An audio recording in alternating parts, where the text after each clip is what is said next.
মানে মেয়েরা বিজনেস করবে এটা ভাবাটা খুব চাপ ছিল, আর বিশেষত ডাইরেক্ট সেলিং বিজনেসে আসবে এটা সত্যিই চাপ ছিল।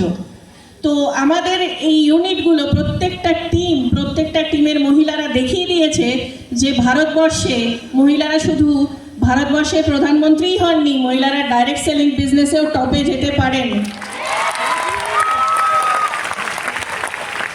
তো আজকে দেখে ভালো লাগছে যে এখানে ম্যাক্সিমাম আমার মনে হয় 60-70% মহিলারাই আছেন।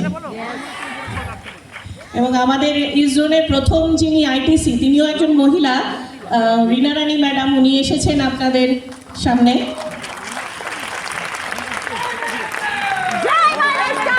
আচ্ছা, একটা কথা বলুন, এই অ্যাচিভার্স উৎসব, রাইট, এই উৎসবটা কি কেউ বলতে পারবেন?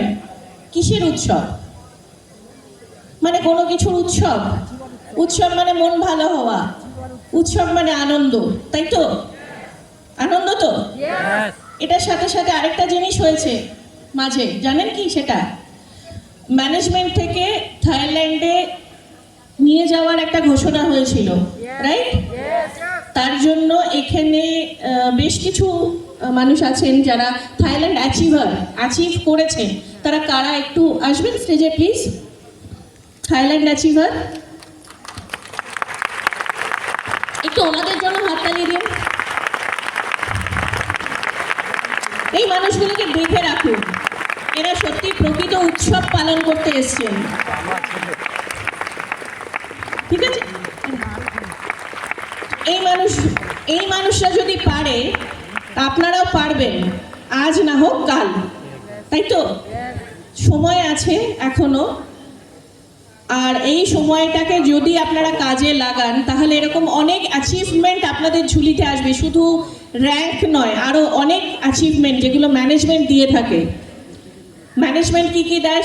আমার যিনি সিনিয়র আছেন RM মিস্টার এস গুণাশেখরন, উনি তো আপনাদের বললেনই, কিন্তু এই যে আলাদা প্রাপ্তিগুলো হয় তো সেইগুলো নিয়ে কিন্তু উৎসবটা আরও দ্বিগুণ আনন্দ হয়, তাই না? তো এই উৎসবে আজকে অনেক আনন্দ করুন, অনেক ভালোবাসা রইল আপনাদের সবার জন্য, অনেক মজা করুন। আর যিনি স্পেশাল গেস্ট হিসাবে রয়েছেন তাকে শোনার জন্য আমিও উদ্গ্রীব হয়ে থাকি, আমাদের CEO sir.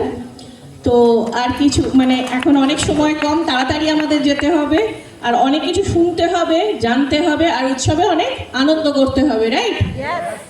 Thank you so much, thank you sir. জয় হিন্দ, জয় মাই লাইফস্টাইল।